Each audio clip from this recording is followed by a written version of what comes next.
नमो विष्णुपादाय कृष्णप्रेष्ठाय श्रीमते भक्ति विकास स्वामी नामिने। नमो विष्णुपादाय कृष्णप्रेष्ठाय श्रीमते भक्ति वेदांत स्वामी नामिने। नमस्ते सरस्वती देवी गौरवाणी प्रचारिणे निर्विशेष शून्यवादी प्रसादि देवतारिणे। जय श्री कृष्ण चैतन्य प्रभु नित्यानंद श्री अद्वैत गदाधर श्रीवासादि गौर भक्तवृंद। हरे कृष्णा कृष्णा कृष्णा हरे हरे, हरे राम राम राम हरे हरे। हरे कृष्णा।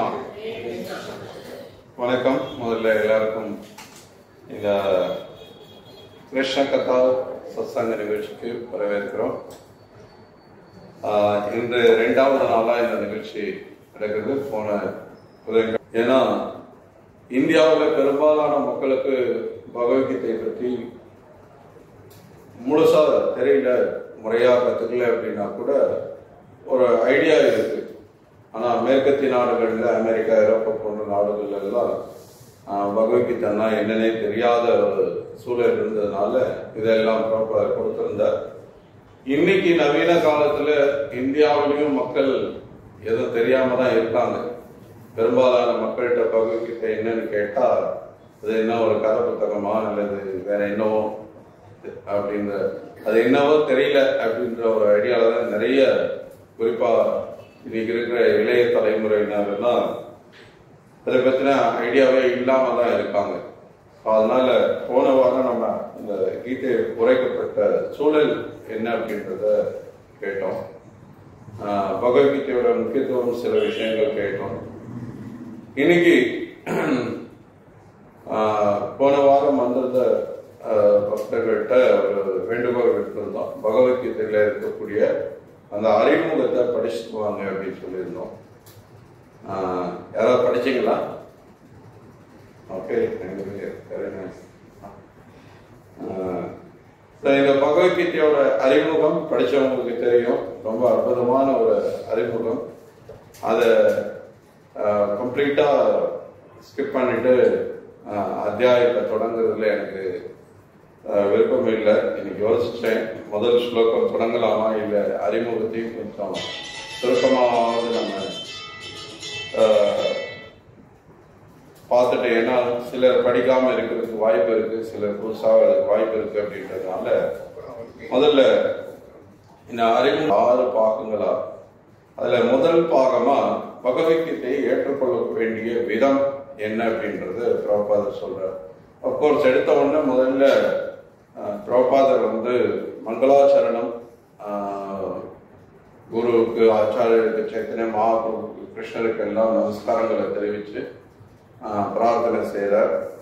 ஸோ எந்த ஒரு ஆச்சாரியரும் எந்த ஒரு இலக்கியம் சாஸ்திரத்தை எழுதுறதுனாலும் அதை முதல்ல செய்வாங்க. பகவானுடைய ஆசீர்வாதம் வேண்டி, பக்தர்களுடைய வைஷ்ணவர்களுடைய ஆசீர்வாதம் வேண்டி அவங்களுக்கு பிரார்த்தனை செய்கிறது முதல் விஷயமாக இருக்கும். ஸோ அப்படி பிரபுபாதரும் முதல்ல மங்களாச்சரணம் எல்லாம் பாடுறார். அதுக்கப்புறம் பகவத்கீதை கீதோபனிஷத் அப்படின்னு ஒரு பெயராக அழைக்கப்படுது. உபனிஷத்துக்கள் வேதங்களுடைய சாரமான கருத்துக்களை கொண்டிருக்கு.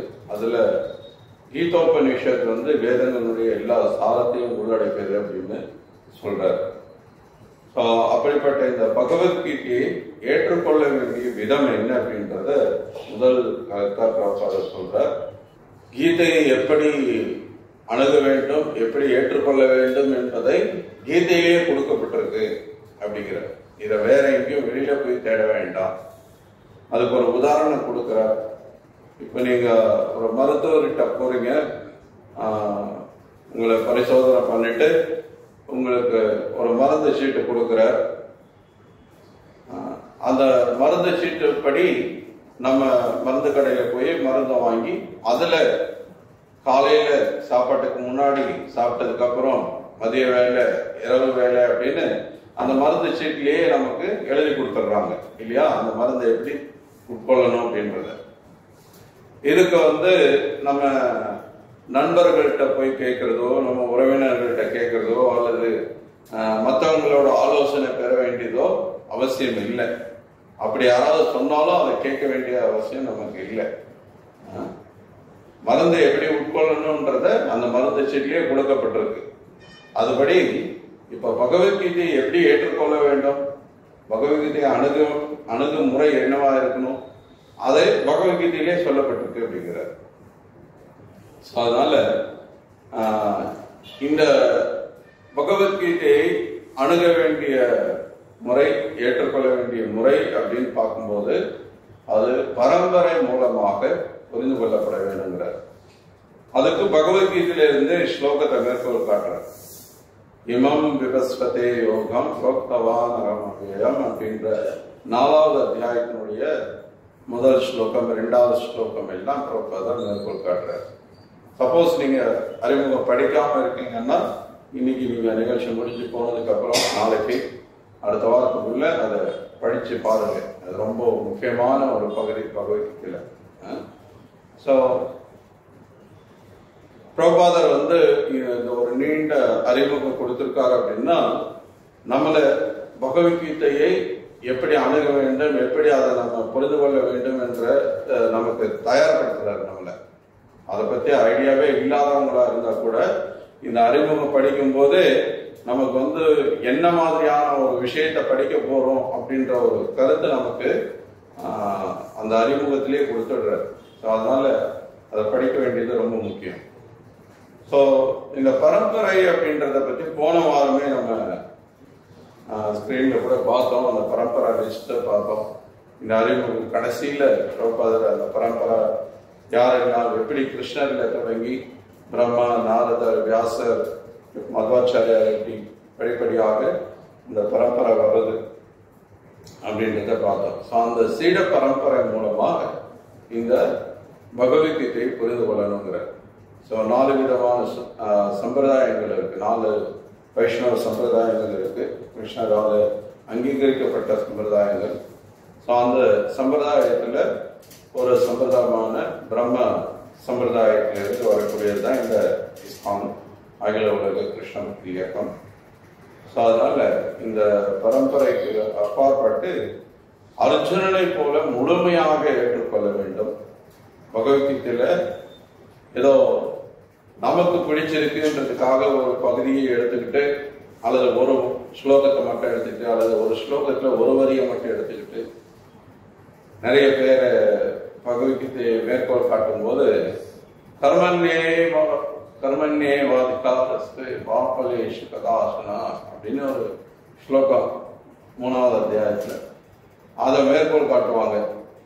கடமை செய், பலனை எதிர்பார்க்காதே அப்படின்னு கிருஷ்ணர் சொல்லியிருக்கிறார்.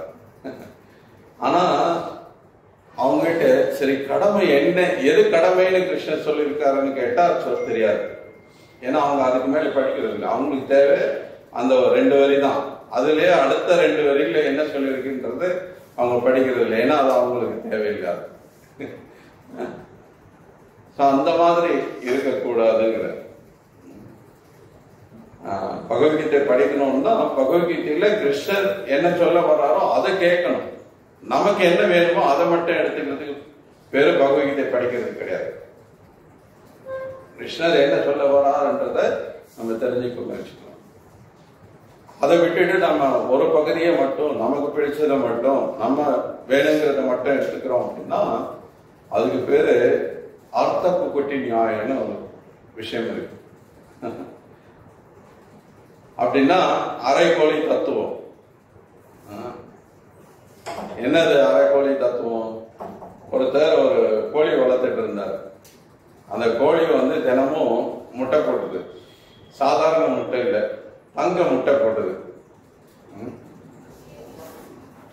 தங்க முட்டைன்றதுனால அவர் ரொம்ப அந்த கோழி மேல பிரியமா இருந்தார். அந்த கோழி போடுற தினசரி தங்க முட்டைய எடுத்து ரொம்ப சந்தோஷமா இருந்தார். ஆனாலும் அவர் கொஞ்சம் கஞ்சத்தானம் பிடிச்சவர். அந்த கோழி தினமும் நிறைய இறை சாப்பிடுது. தங்கம் சாதாரண முட்டைக்கு மேல தங்க முட்டையே கிடைக்குது, எப்படி இருந்தாலும் லாபம் தான் அப்படின்னு இருந்துட போகாம இதனால என்ன யோசிச்சாருன்னா இந்த கோழிக்கு இற போடுறத வந்து கொஞ்சம் மீதிப்படுத்தணும்னா அந்த காசு மீதி ஆகுமே. இந்த கோழிக்கு எதுக்கு இற போடணும்? இப்போ முட்டை கோழியோட பின்பகுதியில் இருந்ததுதான் வருது, நமக்கு அதுதானே தேவை. இற சாப்பிட்ற முன்பகுதி எதுக்கு, வாய் எதுக்கு, கழுத்து எதுக்கு அப்படின்னு சொல்லிட்டு அதனால என்ன பண்ணார், கழுத்தை வெட்டிட்டார். கழுத்து இருந்தா தானே இற சாப்பிடும் அப்படின்னு. அப்ப என்ன ஆகும், முட்டை வருமா? வராது. அந்த மாதிரி சாஸ்திரங்கள்ல இருந்து நீங்க ஒரு குறிப்பிட்ட வரியை மட்டும் அல்லது குறிப்பிட்ட ஸ்லோகத்தை மட்டும் எடுத்துக்கிட்டு சாஸ்திரம் என்ன சொல்ல வருது, அல்லது பகவத்கீதை படிக்கிறோம்னா கிருஷ்ணர் என்ன சொல்ல வர, பாகவதம் படிக்கிறான்னா சுகதேவ கோஸ்வாமி என்ன சொல்ல வர்றாருன்றத கேட்க விரும்பாம நமக்கு என்ன தேவைன்றதை எடுத்துக்கிட்டோம்னா இந்த கதை தான். இந்த அர்த்த குட்டி நியாயம், அரைக்கோழி தத்துவம், கோழி கழுத்தை வெட்டிட்டு முட்டையை எதிர்பார்த்துருக்கிற மாதிரி எல்லாமே போயிடும், எதுக்கு பிரயோஜனம் இல்லாமல் போயிடும். அதனால பகவத்கீதை ரொம்ப பயனுள்ளது. அதனால நம்ம வாழ்க்கையினுடைய எல்லா விதமான துன்பங்கள்ல இருந்தும் நம்ம விடுபட்டு, எல்லா குழப்பத்திலிருந்து விடுபட்டு, எப்படி அர்ஜுனன் வந்து கடைசியில நஷ்டா மோக ஸ்மிருதி லப்தா அப்படின்னு சொல்லி என்னுடைய மோகம், என்னுடைய குழப்பம் எல்லாம் தீர்ந்து போயிடுச்சு, நான் வந்து மிக தெளிவா இருக்கேன், எனக்கு எந்த சந்தேகமும் இப்ப இல்லை, என்ன செய்யணும்ன்றத நீங்க மிக தெளிவா சொல்லி கொடுத்துட்டீங்க, நீங்க சொன்னதை கேட்டு இப்போ மிக தெளிவா இருக்கேன் அப்படின்னு சொன்னாலும், அது போல நாமும் நம்முடைய வாழ்க்கையில் இருக்கக்கூடிய எல்லா விதமான குழப்பங்கள்ல இருந்தும் துன்பத்தில இருந்து விடுபடணும் அப்படின்னா அதுக்கு பகவத்கீதை நமக்கு வழிகாட்டும். பகவத்கீதை வாழ்க்கை எப்படி வாழணும், வாழ்க்கையை எப்படி பக்குவப்படுத்திக்கணும்ன்றதுக்காக உபதேசிக்கப்பட்டது. ஆனா துரதிருஷ்டவசமா இன்னைக்கு பாருங்க, நிறைய பேர்கிட்ட இருக்கிற ஒரு மிகப்பெரிய ஒரு தப்பான அபிப்பிராயம் என்ன அப்படின்னா, தப்பான புரிதல் என்னன்னா, பகவத்கீதை வந்து ரிட்டையர் ஆனதுக்கு அப்புறம் பார்த்துக்கலாங்க, இப்பெல்லாம் நேரம் இல்லை, வேலைக்கு போகணும், சம்பாதிக்கணும், மும்முரமா இருக்கேன், ரொம்ப பிஸியா இருக்கேன் அப்படின்றாங்க. ஆனா என்னன்னா, வாழ்க்கை வாழ்ந்ததுக்கு அப்புறம் நான் வாழ்க்கை எப்படி வாழ்றதுன்னு கத்துக்கிறேன்றாங்க. அர்த்தம் இருக்காதுல்ல. ரிட்டையர்னா ஆல்ரெடி வாழ்ந்தாச்சு, அதுக்கப்புறம் அது ஓய்வு டைம். ஏன்னா ரிட்டையர்னா அதுக்கப்புறம் அங்க வாழ்றதுக்கு ஒன்றும் இல்லை, செய்ய முடியாது. நீங்க செய்யணும்னு நினைச்சாலும் இந்த உடல் ஒத்துழைப்பு கொடுக்காது, காது சரியா கேட்காது, கண்ணு சரியா பார்க்காது, காலை வலிக்கும், எங்கேயும் போக முடியாது, பகவானுக்கு ஏதாவது கைகரியம் பண்ணலாம்னா சேவ் பண்ணலாம்னா கை ஒத்துழைக்காது இல்லையா? சும்மா உட்கார்ந்து எழுந்திருக்கிறதுனாலே கஷ்டமா இருக்கு, அதுவே நமக்கு பெரிய இதா இருக்கு. நம்ம எங்க போய் சேவை பண்றது? ஆனா பகவத்கீதையே வந்து முழுக்க பகவானுக்கு எப்படி சேவை பண்றது, எப்படி அவரை சந்தோஷப்படுத்துறதுன்றதுதான் நம்ம சொல்லிக் கொடுக்குது. ஆனா வாழ்க்கை கடைசியில தெரிஞ்சுக்கிட்ட என்ன பிரயோஜனம்? அப்கோர்ஸ் பிரபா சொல்ல பெட்டர் லேட்டர் தென் நெவர். எப்பவுமே வந்து என்ன கத்துக்காமே இருக்கிறதுக்கு என்ன ரிட்டையர் ஆனதுக்கு அப்புறமாவது கத்துக்க முன் வந்தா நல்ல விஷயம்தான். ஆனா இன்னைக்கு அது கூட செய்ய மாட்டேங்கிறாங்க. ரிட்டையர் ஆனதுக்கு அப்புறம் சரி இப்பதான் ரிட்டையர் ஆயிட்டீங்களே பகவத்கீதை படிங்கன்னா, இப்ப எங்க சாமி பாக்குறது, எல்லாம் டிவி பாக்குறதுக்கு நேரம் போகல, டைம் ஷெட்யூல் போட்டுட்டு அவங்க வந்து சீரியல் பார்த்துட்டு உட்கார்ந்துருக்காங்க. அதனால பகவத்கீதை வந்து நம்ம வாழ்க்கையில ரொம்ப பயனுள்ள ஒரு விஷயம்.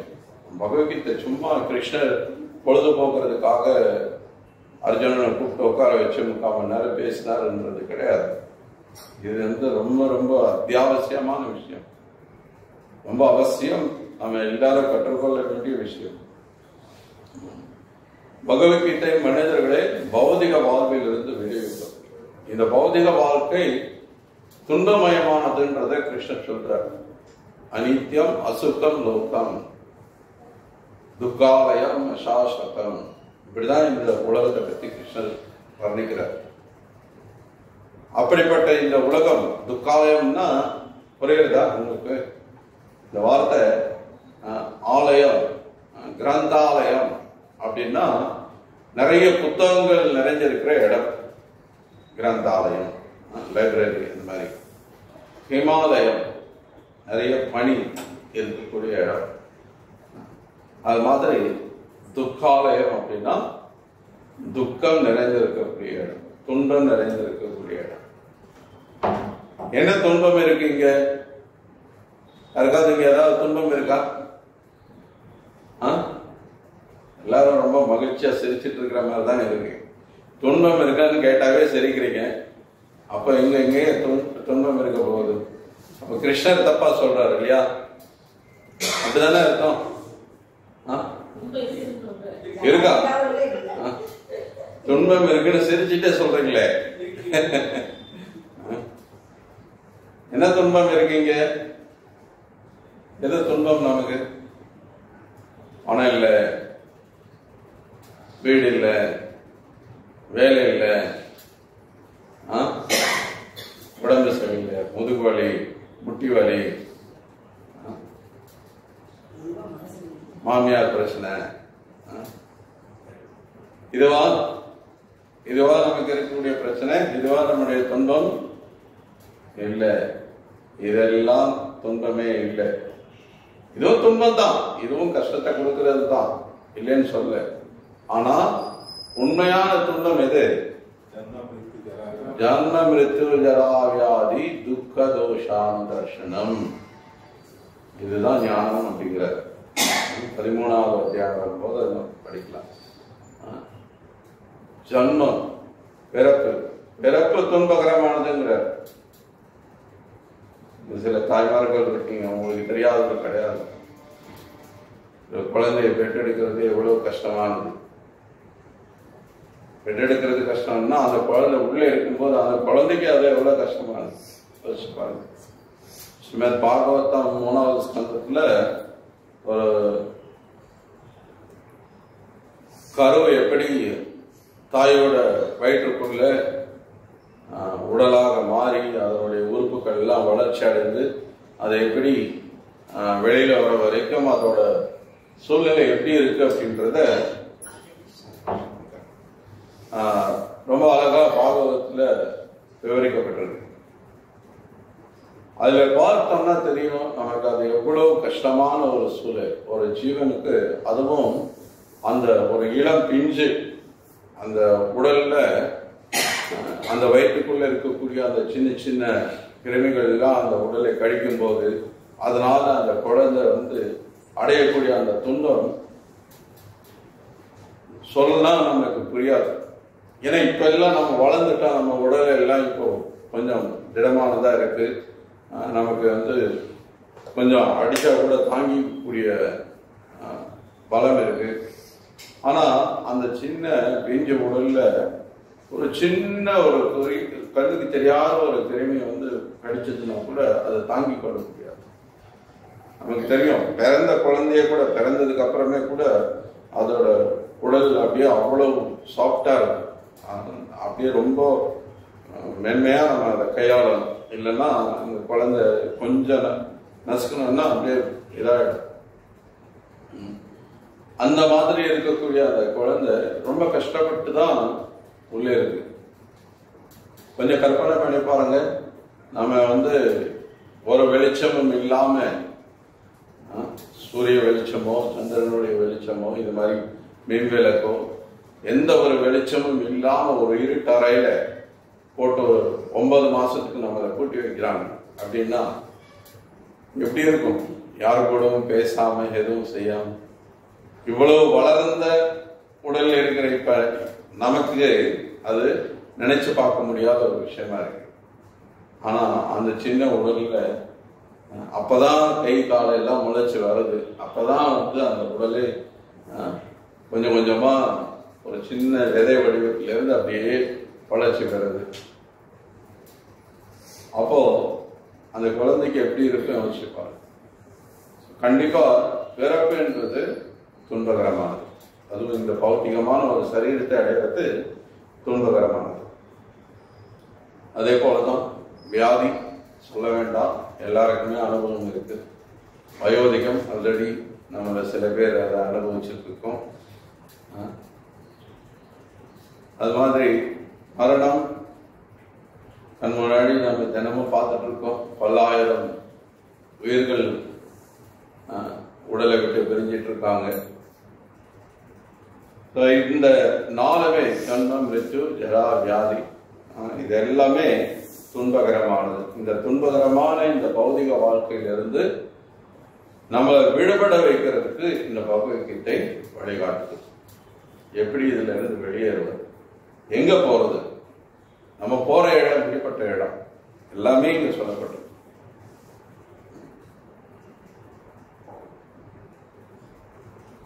அது மட்டும் இல்லாம பகவத்கீதையில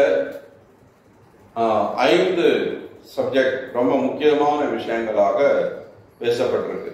ஒன்று ஜீவாத்மாவை பற்றி, போன வாரமே இதை குறிப்பிட்டிருந்தோம், இருந்தாலும் ஞாபகப்படுத்திக்கலாம். 2வது ஈஸ்வர, 3வது பிரகிருதி, 4வது காலம், கர்மா. இந்த 5 விஷயங்கள் பகவத்கீதையில பேசப்பட்டிருக்கு. இது இந்த 5ம் ஒன்னொன்னுக்குமான சம்பந்தம் என்னன்றதும் பகவத்கீதையில சொல்லப்பட்டது. இத ஒன்னொன்னதை பற்றி மட்டும் பேசிட்டு விட்டுறல. இது இப்போ ஜீவாத்மான்னா ஜீவாத்மாவுக்கும் ஈஸ்வரனான பகவானுக்கும் உள்ள சம்பந்தம் என்ன, ஜீவாத்மாவுக்கும் இது பிரகிருதிக்கும் உள்ள சம்பந்தம் என்ன, ஜீவாத்மா எப்படி காலத்தால பாதிக்கப்படுறான், அவன் எப்படி இந்த கர்ம பந்தத்துல சிக்கிக் கொள்றான், அதே மாதிரி ஈஸ்வரர் பகவான் ஜீவாத்மாவுடனான உறவு என்ன, பகவானுக்கும் பிரகிருதிக்கும் உள்ள சம்பந்தம் என்ன, பகவானுக்கும் காலத்துக்கும் உள்ள சம்பந்தம் என்ன, பகவான் கர்மத்துக்கு உட்பட்ட வரா இல்லையா, இது போன்ற விஷயங்களும் பகவத்கீதையில பேசப்பட்டிருக்கு. சோ எல்லா சம்பந்தத்தை பற்றிய அறிவை கொடுக்கப்பட்டிருக்கு. இது சம்பந்த ஞானம் சொல்லப்படுது. அடுத்தது வேத ஞானத்தை புரிந்து கொள்ளும் விதம். எப்படி நம்ம இந்த வேத ஞானத்தை புரிந்து கொள்வது அப்படின்றத பிரபாதர் விளக்குறார். வேத வாக்கை அப்படியே ஏற்றுக்கொள்ள வேண்டும் அப்படிங்கிறார். முன்னாடி எல்லாம் யாராவது ஏதாவது சொன்னா, என்னப்பா நான் சொல்றேன் கேட்க மாட்டியா அப்படின்னு, அவன் நீ சொல்றது என்ன வேத வாக்கா அப்படியே கேட்டுக்கிறதுக்கு அப்படின்னு பதில் சொல்லுவாங்க. நான் கேட்டிருக்கேன் சின்ன வயசுல. இன்னைக்கு அப்படி எல்லாம் யாரும் பேசுறது கிடையாது. ஏன்னா வேத வாக்குன்னா என்னன்னு தெரியாது. வேத வாக்கு அப்படின்னா கேள்வி கேட்காம அப்படியே ஏத்துக்கணும். அது அப்படி வேத வாக்குன்றது அந்த அளவுக்கு பூரணமானது, குறையில்லாத அறிவு. அதனால வேத வாக்கை அப்படியே ஏற்றுக்கொள்ள வேண்டும். அதுக்கு ஒரு உதாரணம் கொடுக்கப்பட்டிருக்கு. பசுஞ்சாணம். பொதுவா மலம் அப்படின்னாலே களங்கமான ஒரு விஷயம், சுத்தமானது இல்லை, அசுத்தமானது. வேத கலாச்சாரத்துல மக்கள் மலம் கழிச்சாங்கன்னா உடனே குளிப்பாங்க, உடனே குளிச்சுட்டு தான் மறு வேலை செய்வாங்க. இன்னைக்கு நவீன காலத்துல மக்கள் எல்லாம் மறந்துட்டாங்க. காலையில எந்திரிச்சு முதல்ல செய்யறாங்க, காலை கடலாம் கடைச்சிட்டு குளிச்சுட்டு பண்றவங்க பெரும்பாலும் இன்னைக்கு இருக்காங்க. அதுவும் இன்னைக்கு கொஞ்சம் கொஞ்சமா அமெரிக்கா, ஐரோப்பாவெல்லாம் பார்த்து வாரத்துல ஒரு நாள் குளிக்கிறதுலாம் கூட இன்னைக்கு பெரிய நகரங்கள்ல வழக்கமாயிட்டு வந்துட்டு இருக்கு. ஏன்னா ஜீன்ஸ் பேண்ட் போட்டுக்கிறாங்க, அதுவும் துவைக்க தேவையது இல்லை. அப்படியே ஸ்மெல் வந்ததுன்னா நிறைய விதவிதமான ஃப்ளேவர்ல சென்ட் இருக்கு. அடிச்சுக்கிறாங்க. ஸோ அந்த மாதிரி இல்லாம வேத கலாச்சாரத்துல மக்கள் அசுத்தமான விஷயத்தை தொட்டுட்டா உடனே சுத்தப்படுத்திக்கிறதுக்கு பழகி இருந்தாங்க, அதை செஞ்சுட்டு இருந்தாங்க. அந்த மாதிரி எந்த ஒரு, அதுவும் குறிப்பா ஒரு மிருகத்தோட மலம் அப்படின்னா கண்டிப்பா அது தொட்டா அசுத்தம் அப்படின்னு கருதப்படுது. ஆனால் விதிவிலக்கா பசுஞ்சாணம் அப்படி கிடையாது. இன்னும் சொல்லணும்னா பசுஞ்சாணம் கலங்கமானது சுத்தப்படுத்துறதுக்காக பயன்படுத்தப்படுது. கோமூத்திரமும் பசுஞ்சாணமும் பகவானுக்கு நைவேத்தியம் அபிஷேகம் பண்ணும்போது பகவானுடைய வழிபாட்டில் பயன்படுத்தப்படுது. அந்த அளவுக்கு அது ஏற்றமுடைய ஒரு விஷயமாக சாஸ்திரம் சொல்லுது. அதனால அது அப்படியே ஏற்றுக்கொள்ளப்படவும் செய்யும். இப்ப சமீபத்தில் கூட யாரோ ஒரு மருத்துவரா யாரோ ஒருத்தர் சொல்லிட்டாரு, இந்த மாதிரி கோமூத்திரத்தை பத்தி ஏதாவது சொன்னாருன்னு சொல்லி சமூக வலைதளங்கள்ல நிறைய பேர் நிறைய கருத்துக்களை தெரிவிச்சுட்டு இருந்தாங்க. சிலர் எல்லாம் ரொம்ப பெரிய அதிபுத்திசாலிகளா நினைச்சுக்கிட்டு என்னது மூத்திரத்தை குடிக்கிறீங்க மூத்திரம் அப்படின்னு சொல்லி ரொம்ப தகாத முறையில் அதை பத்தி பேசினாங்க. ஆனா சாஸ்திரம் சொல்றது பசுஞ்சாணமும் மூத்திரமும் தூய்மையானது. இன்னைக்கு மருத்துவ ரீதியாக அதை ஆய்வு செய்த சிலர் கூட, பிரபாதர் கூட குறிப்பிடுறார், கல்கத்தாவில் இருக்கிற ஒரு பேர் எனக்கு ஞாபகம் வரல, அவர் ஆய்வு செய்து அதுல நிறைய நோய்களை எதிர்க்கக்கூடிய கிருமிகள் இருக்கிறதாகவும் அதை சுத்தப்படுத்துறதுக்கான தன்மைகள் கொண்டதாகவும் இருக்கு அப்படின்னு சொல்லியிருக்காங்க. ஸோ ரெண்டாவது, வேதங்கள் ஏன் அப்படியே ஏற்றுக்கொள்ளப்படணும்னா 4 விதமான குறைபாடுகளில் இருந்து விடுபட்டவையாக இருக்கு. பௌருஷேயம்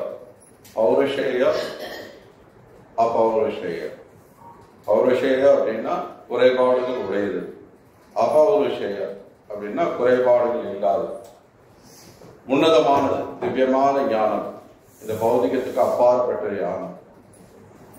என்ன குறைபாடுகள்?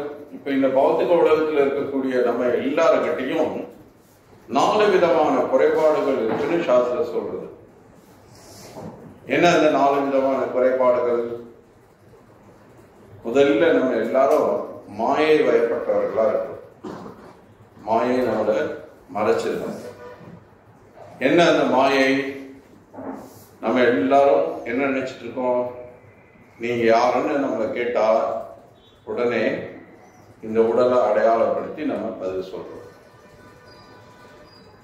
நம்ம பேரை சொல்றோம், நம்ம ஊரை சொல்றோம், நம்ம அப்பாவோட பேரை சொல்லி இன்னாரோட மகன் சொல்றோம், நம்ம செய்யற தொழிலை அடையாளப்படுத்தி இந்த வேலை செய்யறேன் அப்படின்னு சொல்லி அடையாளப்படுத்துறோம். இந்த மதத்தை சார்ந்தவன், இந்த ஜாதியை சேர்ந்தவன், இந்த ஊரை சேர்ந்தவன் இல்லையா? செட்டியார், நான் பிராமணன், நான் முதலியார். இப்படி நம்மளை இந்த உடல் சார்ந்த அடையாளங்களோட அடையாளப்படுத்தும். இது மிகப்பெரிய மாயை. நீங்க யாருன்னு கேட்டா, நான் பகவானுடைய சேவகன், நான் ஜீவாத்மா பகவானுடைய சேவகன் சொல்லணும். அதுதான் நம்முடைய உண்மையான அடையாளம். அதை விட்டுட்டு நம்ம எல்லாரும் என்ன பண்றோம்? மாயையில் இருக்கிறதால இப்படி தவறான அடையாளங்களை சொல்லிக்கிறோம்.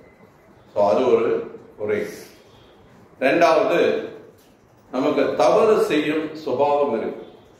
மனிதன் அப்படின்னாலே தப்பு செய்யாதவங்க யாருமே கிடையாது. அவ்வளவு பெரிய ஆளா, அவரை போய் இப்படி பண்ணிட்டாரா அப்படின்னு கூட நம்ம பல முறை கேட்கிறது உண்டு. அவர் பண்ணிருக்க மாட்டாரே, நான் அவ்வளவு பெரிய ஆளாச்சே அப்படின்னு.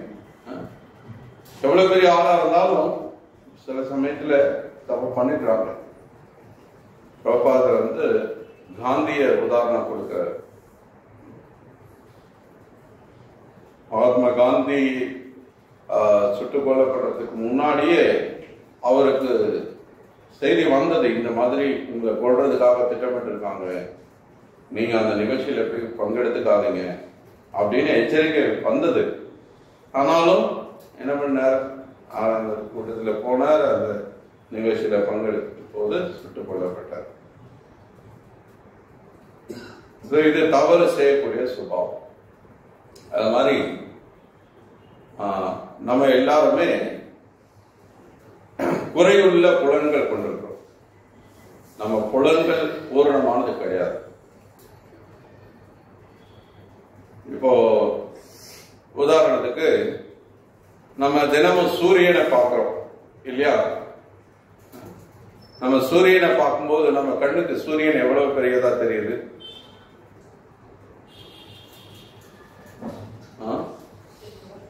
ஒரு தட்ட சைஸ்க்கு தெரியுது நம்ம கண்ணுக்கு. அதிகாலையில சூரியன் உதயமாகும் போது, இங்க அதிகாலையிலயோ அல்லது அஸ்தமனம் ஆகும் போது பாத்தீங்கன்னா கொஞ்சம் பெருசா தெரியும், மற்ற சமயத்துல ஒரு தட்ட சைஸ்க்கு தெரியுது. ஆனா உண்மையிலே சூரியனுடைய அளவு அதுதானா? இந்த பூமியை விட பல ஆயிரம் மடங்கு பெருசு சூரியனுடைய அளவு. ஆனா நம்ம கண்ணுக்கு தெரியறது அவ்வளவுதான் தெரியும். இப்ப நம்ம கண்ணால எல்லாத்தையும் பாத்திர முடியுமா அப்படின்னா இல்ல. ஆனா துரதிர்ஷ்டவசமா இன்னைக்கு இருக்கக்கூடிய பெரிய பெரிய விஞ்ஞானிகள் எல்லாம் கூட என்ன சொல்றாங்க, சீயிங் இஸ் பிலீவிங், என்ன பார்க்கறனோ அதுதான் நான் நம்புவேன் அப்படிங்கிறாங்க. வைத்தியகரத்தனமான ஒரு கூற்று அது. நம்மளால பார்க்க முடியாத எவ்வளவு விஷயம் இருக்கு. உனக்கு அறிவு இருக்காடா அப்படின்னு கேட்கலாம் அவன்கிட்ட. இருக்குன்னு அவன் சொல்ல முடியாது, ஏன்னா நீ காட்டு, என்ன சைஸ்ல இருக்கு, என்ன நேரத்துல இருக்கு, என்ன வடிவத்துல இருக்கு, உனக்கு மனசு இருக்கா, காட்டு பார்க்கலாம். இந்த மாதிரி எத்தனையோ விஷயங்கள், பௌத்திகமான விஷயங்களே, சூட்சமான விஷயங்கள் நம்ம கண்ணில் பார்க்க முடியாததா இருக்கு. ஈவன் ஸ்தூலமான விஷயங்கள், இப்போ உதாரணத்துக்கு இங்க இந்த ஸ்கிரீன்ல இருக்கிற இந்த எழுத்துக்களை இவ்வளவு தூரத்துல இருந்ததுன்னா என்னால படிக்க முடியுது. ரொம்ப நெருங்கி போனா கண்ணு தெரியல, அது இன்னும் ரொம்ப தூரத்துல போனோம்னா அப்பவும் தெரியல. ஒரு குறிப்பிட்ட தூரத்துல இருந்து பார்க்கிற வரைக்கும் தான் எனக்கு கண்ணு தெரியுது இல்லையா? அதே மாதிரி காது கேட்கறதும் அதே மாதிரி தான். எல்லா சப்தமும் நம்ம காதுக்கு கேட்கறது கிடையாது. ரொம்ப ஹை பிச் சவுண்ட் எல்லாம் போகும்போது நம்ம காதுக்கு கேட்காது. அதே மாதிரி ரொம்ப லோவா இருந்தாலும் நமக்கு காதுக்கு கேட்காது. இந்த மாதிரி நம்மளுடைய எல்லா புலன்களுமே குறையுள்ளதாக இருக்கு. நம்ம எல்லாரும் மாயவயப்பட்டிருக்கோம். நம்ம எல்லாரும் தவறு செய்யக்கூடியவர்களா இருக்கும். நம்ம எல்லாருக்கும் குறையுள்ள புலன்கள் இருக்கு. நான்காவதா ஏமாற்ற சுபாவம் இருக்கு. நம்ம எல்லாருக்கும் குறைச்சலாவோ அதிகமாவோ தெரியாதுன்னு ஒத்துக்கிறதுக்கு மனசு இடம் கொடுக்கறது இல்லை. ரொம்ப எளிமையான விஷயமா இருக்கும். ஒன்றும் இல்லை, பல முறை நம்ம பல ஊர்களுக்கு பயணம் பண்றோம். சில வருஷங்களுக்கு முன்னாடி நம்ம கோயில் கட்டுறதுக்காக இந்த கல் குவாரியெல்லாம் தேடி தேடி ஊர் ஃபுல்லாக, தமிழ்நாடு ஃபுல்லாக இருக்கிற குவாரியெல்லாம் போயிட்டு கல் வாங்குறதுக்காக சுத்திட்டு இருந்தோம். அப்ப சில இடங்கள் எல்லாம் நமக்கு அந்த ஊர் பேரை சொல்லிடுவாங்க, கிராமத்து பேரை சொல்லிடுவாங்க. எப்படி போறதுன்னு நமக்கு தெரியாது.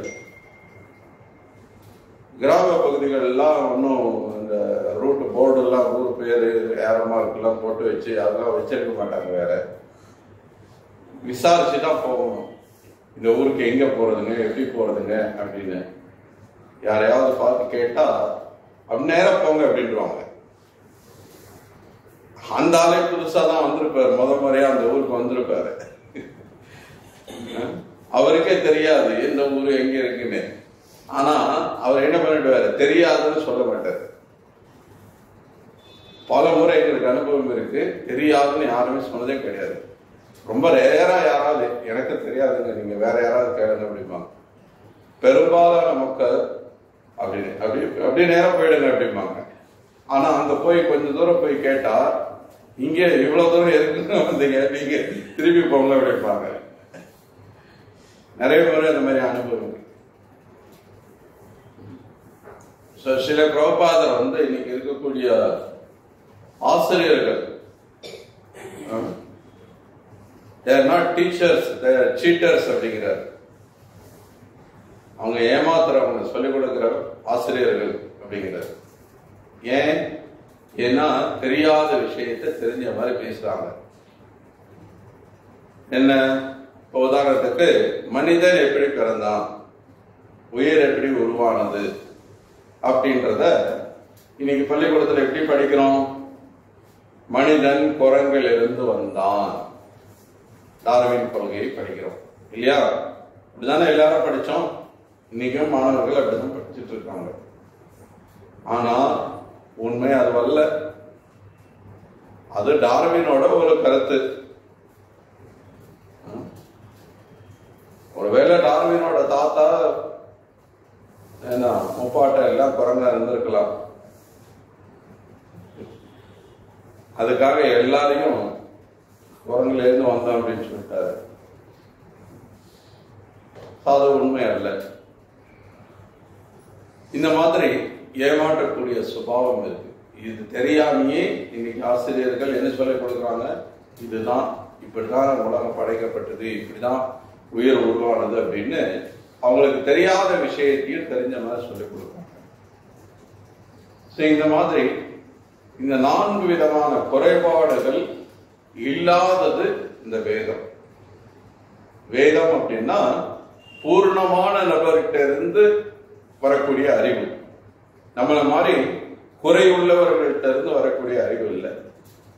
குறையுள்ள நபர்கிட்ட இருந்து ஒரு அறிவு வருதுன்னா அது குறையுள்ள அறிவாகத்தான் இருக்க முடியும். அது பூர்ணமாக இருக்கிறதுக்கு வாய்ப்பே இல்லை. தமிழ்ல சொல்லுவோம் தெரியுமா? முதல் கோணல் முற்றிலும் கோணல் அப்படின்னு ஒரு தமிழ்ல ஒரு வாக்கியம் இருக்கு. நீங்க ஒரு கோடு போட்டுட்டு அதுக்கு இணையா ஒரு கோடு போட முயற்சிக்கிறீங்க. ஆனா அந்த கோடு தொடங்கும் போதே நீங்க கோணையா போட்டீங்க அப்படின்னா அது இணையான கோட போகாது. அது இன்னும் போக போக போக அது என்ன ஆகும்? அது இன்னும் கோணல் அதிகமாயிட்டு போகும். அது மாதிரி இந்த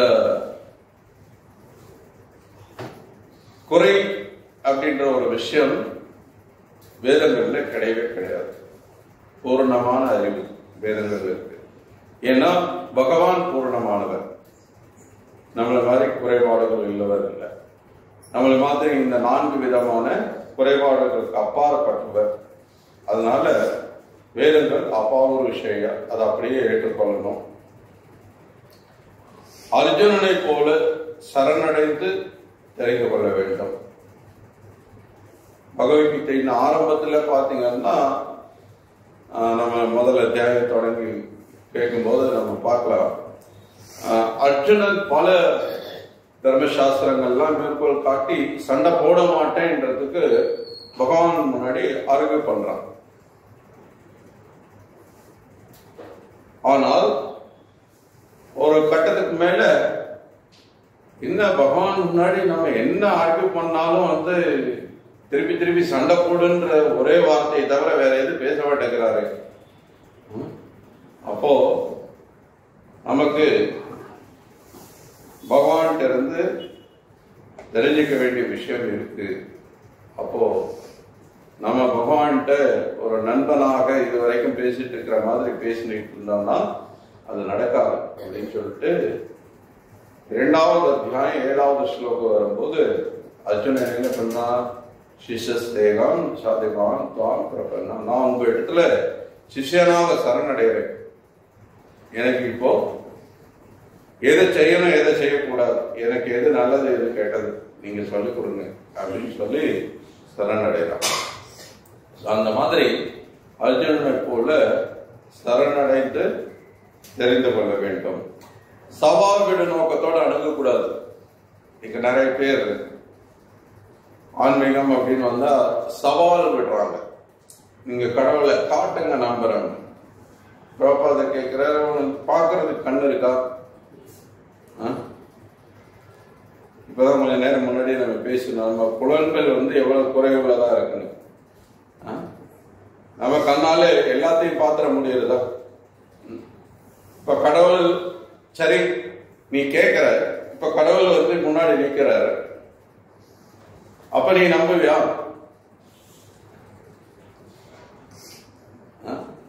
அப்படின்னா அப்பவும் அவன் நம்ப மாட்டான். ஏன்னா அவன் ஆல்ரெடி கடவுள் இல்லைன்னு முடிவுல இருக்கான், கடவுள் நம்ப மாட்டேன்னு ஒரு முடிவுல இருக்கான். ஸோ ஆல்ரெடி நீ முன்னாடியே ஒரு முடிவோடு இருக்கும்போது இந்த சவால் விடுறதுல அர்த்தமே கிடையாது. பக்தர்கள் 24 மணி நேரமும் பகவானை தரிசனம் பண்ணிட்டு தான் இருக்காங்க. பகவானை தவிர பக்தர்கள் வேற எதையுமே பார்க்கறது இல்லை. அதுதான் சாஸ்திரம் சொல்றது, அதுதான் உண்மை. அப்படி இருக்கும்போது உன்னால பார்க்க முடியலன்னா அப்ப உன்னிடத்துல குறை இருக்கு.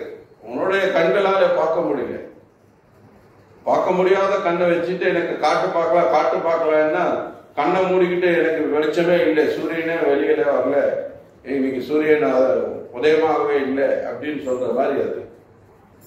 அடுத்து பகவத்கீதையை கற்றுக்கொள்வதோட பலன் என்ன? முதல்ல சம்பந்தம், ஈஸ்வர, ஜீவா, பிரகிருதி, கால, கர்மா, இதோட சம்பந்தத்தை எல்லாம் சொல்லி இருக்குன்னு நம்ம கேட்டோம். இப்போ இந்த சம்பந்தத்தினால அடையக்கூடிய பிரயோஜனம் என்ன? இது எல்லாத்தையும் இப்ப நம்ம கத்துக்கிறோம். சரி, இன்னைக்கு நமக்கு ஜீவாத்மானா யாரு, பகவான் யாரு, நம்ம யாரு, இந்த உலகம்ன்றது என்ன, எதுக்காக இந்த உலகம் படைக்கப்பட்டது, இதை பத்தி எதுவுமே தெரியாம இருந்து சரி பகவத்கீதை படிச்சு இப்ப கத்துக்கிறோம். கத்துக்கிட்டா என்ன ஆகும்? அதனால நமக்கு என்ன பலன் இருக்கு? நம்ம ஒரு விஷயம் செய்யறோம்னா என்ன லாபம்? தெரியாம எந்த விஷயத்தையும் செய்யறது இல்லை. ஸோ அப்போ இப்போ பகவத்கீதை கத்துக்க போறோம். இதனால நம்ம என்ன லாபம் அடைய போறோம்னா, முதல்ல சொன்னது மாதிரி இந்த பௌதிக உலகத்தை விட்டு வெளியேறது மட்டும் இல்லாம ஆன்மீக உலகத்தை அடைய போறோம். ஆன்மீக உலகம் அப்படின்னாலே அது நிரந்தரமானது, சனாதன உலகம். அங்க நமக்கு சனாதன தர்மம் அப்படின்ற அந்த சேவை செய்யும் வாய்ப்பு நிரந்தரமான ஒரு வாய்ப்பாக அமைகிறது. தர்மம் அப்படின்னா ஒரு விதத்துல நம்ம கடமைன்னு கூட சொல்லலாம். இயல்பான குணம். நம்முடைய இயல்பான குணத்துல நாம நம்முடைய சொரூப நிலையில நம்ம செயல்படலாம். அதாவது பகவானுக்கு சேவை செய்யறது தான் நம்முடைய ஸ்வரூப நிலை. அனைவரும் சேவையை செய்கின்றனர். இங்கே கூட பாத்தீங்கன்னா எல்லாரும் சேவை பண்ணிட்டு தான் இருக்கும். ஆனா பகவானை தவிர மற்ற எல்லாத்துக்கும் சேவை பண்றோம். கணவன் பார்த்தா மனைவி, குழந்தைகள், குடும்பத்தார்கள், உறவினர்கள் அப்படின்னு எல்லாருக்கும் சேவை பண்றார். மனைவி அதே மாதிரி கணவனுக்கும் தன்னுடைய குழந்தைகளுக்கும் உறவினர்களுக்கும் சேவை பண்றாங்க. ஒரு கடைக்காரர் தன்னுடைய வாடிக்கையாளர்களுக்கு எல்லாம் சேவை பண்றாரு. வாங்க வாங்கன்னு சிரிச்ச முகத்தோட வரவேற்கிறார். இங்க சந்தேகம் வேணா போய் பாருங்க, இங்க இவ்வளவு நான்கடை இருக்குல்ல வரிசையா ரெண்டு பக்கமும், அந்த கடையில் போய் பாருங்க. அப்படியே வாசல்ல இருந்து அப்படியே வரவேற்று உங்க சீட்ல உட்கார வச்சு ஜூஸ் கொடுத்து அப்படியே சிரிச்சுக்கிட்டே பேசுறாங்க. வாங்க வாங்க. அரசியல்வாதிகளை பாருங்க, உங்க சேவைக்காக தான் நாங்க இருக்கோம், எங்க கட்சி உங்களுக்காக தான், உங்களுக்கு சேவை செய்வதே எங்களுடைய ஒரே நோக்கம். இப்படி ஒரு சாதாரண ஒரு பாமர மனிதனில் இருந்து அமெரிக்க அதிபர் வரை எல்லாருமே இந்த உலகத்துல சேவை பண்ணிட்டு தான் இருக்காங்க. ஆனால் யாருக்கு சேவை பண்ணணுமோ அவரை மட்டும் மறந்துட்டாங்க. அதனாலதான் மக்களுக்கு சந்தோஷம் கிடையாது. சேவை பண்றதுன்றது இயல்பான குணம், அதை நம்மகிட்ட இருந்து பிரிக்க முடியாது. ஆனால் அது யாருக்கு செய்யணும்னா பகவானுக்கு சேவை செய்யணும். அர்ஜுனனை போல சரணடைஞ்சு நம்ம பகவத்கீதை புரிந்து கொள்ளணும்னு சொன்னது போல அர்ஜுனனை போல நம்ம கிருஷ்ணனுக்கு சேவை பண்ணணும். அர்ஜுனன் சரணடைஞ்சு என்ன பண்ற? கிருஷ்ணனுக்கு சேவை பண்ணணும். அது மட்டுமல்ல, பகவத்கீதையில இருந்து நம்ம கற்றுக்கொள்ற விஷயம் தேவலோகம் உட்பட இந்த உலகத்தில் இருக்கக்கூடிய இந்த பூர் புவஸ்வா என்ற எல்லா உலகங்களும் சேர்ந்து, எல்லா லோகங்களும் சேர்ந்து இந்த பௌதிக உலகம் மொத்தமும் தற்காலிகமானது. அனித்யம் அசுகம் லோகம் அப்படின்னு கிருஷ்ணன் சொல்ற. அநித்யம், நித்யம் அப்படின்னா நிரந்தரம், அநித்யம் அப்படின்னா நிரந்தரம் இல்லாதது.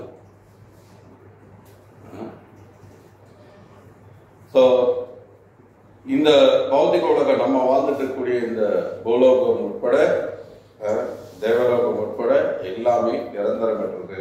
ஆனா பகவானுடைய லோகம் நிரந்தரமான லோகம். அந்த லோகத்தை நம்ம அடைய போறோம். கிருஷ்ணரை ஷியாம சுந்தரராக வழிபட போறோம். இப்படி பிரயோஜனம் என்னன்னு கேட்டா இதெல்லாம் இருக்கு. இப்போ இந்த நிலையை எப்படி அடையிறது, அதுக்கான வழிமுறை அபிதயா. சாஸ்திரங்கள்ல இப்போ பகவத்கீதையிலே எடுத்துக்கிட்டோம்னா எந்த ஒரு ஸ்லோகத்தை எடுத்தாலும் இந்த 3 விஷயங்கள்ல ஏதோ ஒண்ணு இருக்கும். அதுல ஒண்ணு சம்பந்த ஞானம் இருக்கும், இல்லைன்னா அபிதயா என்ற அந்த சம்பந்தத்தினால நம்ம அடையக்கூடிய அந்த பிரயோஜனத்துக்கான வழிமுறை என்ன அப்படின்றது இருக்கும். எப்படி அந்த பிரயோஜனத்தை அடைய போறோன்றது இருக்கும், அல்லது அந்த பிரயோஜனம் என்னன்றது இருக்கும். இந்த 3 சம்பந்த அபிதய பிரயோஜனம், இந்த 3மே நமக்கு பகவத்கீதையில இருக்கு. இப்போ இந்த பலனை அடையறதுக்கு நம்ம என்ன பண்ணணும்? இந்த பலனை சும்மா அடைஞ்சிட முடியுமா? முடியாது. அதுக்கு என்ன பண்ணணும்னா மரண நேரத்தில் நம்ம பகவானை நினைக்க வேண்டும். அந்த காலேச்சமானேவ ஸ்மரணுத்வா கலேவரம்னு 8வது அத்தியாயத்துல கிருஷ்ணன் சொல்றார். இந்த உடலை விட்டு பிரியும் போது நீ என்ன நினைச்சிட்டே இருந்தன்னா நீ என்னுடைய லோகத்தை அடையலாம். நம்ம ஒவ்வொரு செயலையும் பகவானோட நினைவோட பகவானை நினைச்சுக்கிட்டு செய்யணும் அப்படிங்கிறார். மாமனுஷ்மர யுத்தஸ்ட அர்ஜுனா, நீ என்ன நினைத்து கொண்டே போரிடு அப்படிங்கிறார். எப்படிங்க இது? சண்டை போடணும்னா கோபப்படணும், எதிராளி யாருன்றதை பார்க்கணும், அவன் என்ன ஆயுதம் பயன்படுத்துறான்றதை பார்க்கணும். அதெல்லாம் விட்டுட்டு நான் கிருஷ்ணா கிருஷ்ணா கிருஷ்ணரை நினைச்சிட்டு எப்படி நான் சண்டை போடுறது? கேள்வி வரும் இல்லையா?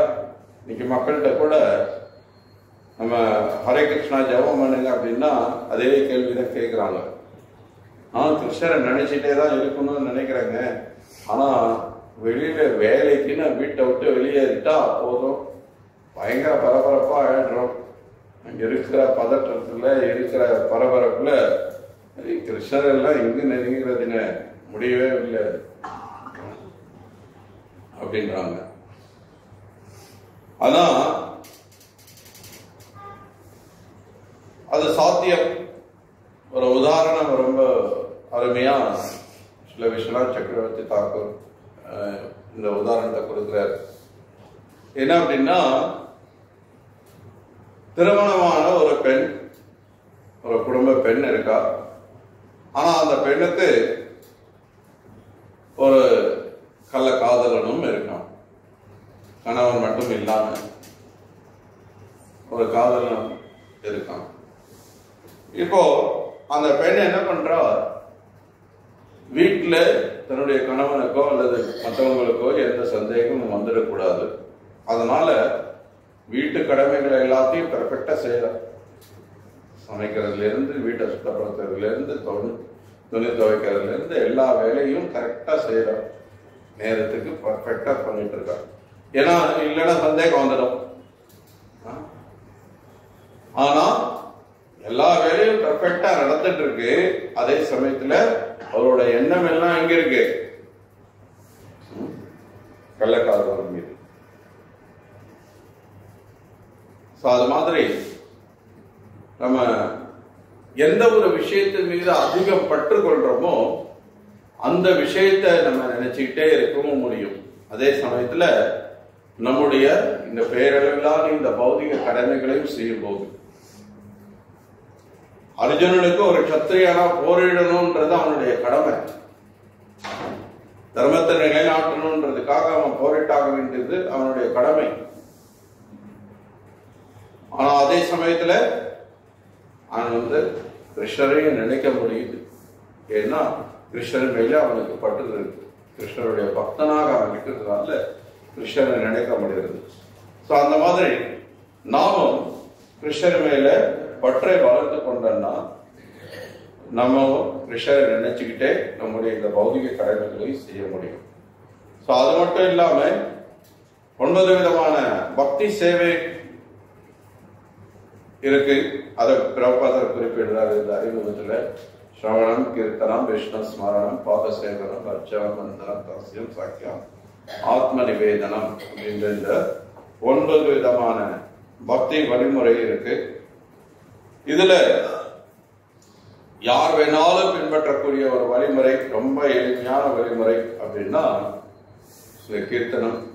ஹரே கிருஷ்ணா கிருஷ்ணா கிருஷ்ணா ஹரே ஹரே, ஹரே ராம ராம ராம ஹரே ஹரே என்ற இந்த ஹரே கிருஷ்ணா மகாமந்திர உச்சாரணம் இந்த கலியுகத்துக்கான யுக தர்மம்.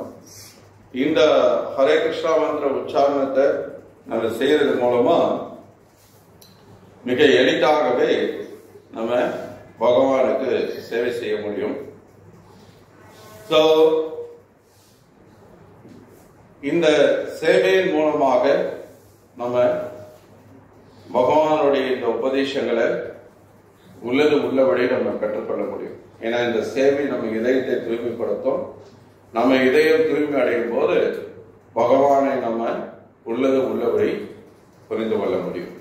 பகவத்கீதையோட நோக்கமே பகவான் யார் என்பதை நம்ம தெரிந்து கொள்வது. கிருஷ்ணதா பரமபுருஷ பகவான் என்ற அந்த உண்மையை ஆதாரபூர்வமா அதிகாரப்பூர்வமா அங்கீகரிக்கப்பட்ட ஆச்சாரியர்கள் மூலமா கற்றுக்கொள்வதுதான், சாஸ்திரங்கள்ல இருந்து கற்றுக்கொள்வதுதான் நம்முடைய நோக்கம். அதுதான் பகவத்கீதையோட நோக்கம். வேதைஷ சர்வை அகம் வேத வேதாந்த வேத வித்யான்னு பகவத்கீதையிலே அது சொல்லப்பட்டிருக்கு. ஸோ அதனால நம்ம பகவத்கீதையை படிக்க போறோம். ஸோ இன்னைக்கு அறிமுகத்தில் இருக்கக்கூடிய முக்கியமான சில கருத்துக்கள், இன்னும் பல விஷயங்கள் கிருஷ்ணர் இந்த அறிமுகத்துல பிரபாதர் பேசியிருக்கிறார். எல்லாத்தையும் நம்ம பேசினோம்னா அதுக்கே சில வகுப்புகள் ஆயிடும். ஸோ அட்லீஸ்ட் இன்னைக்கு ஒரு வகுப்புல இதை நம்ம சுருக்கமா பார்த்துட்டு அடுத்த வகுப்புல நம்ம ஸ்லோகத்தை தொடங்கலாம். முதல் அத்தியாயத்திற்கு குருக்ஷேத்திர போர்க்களத்தில் படைகளை கவனித்தல். ஸோ எப்படி இந்த கீதா தொடங்குறது, யார் பேசுறாங்க, யாரெல்லாம் கீதையில பேசுறாங்க, இதை பற்றி எல்லாம் வரக்கூடிய வாரத்துல நம்ம பார்க்கலாம்.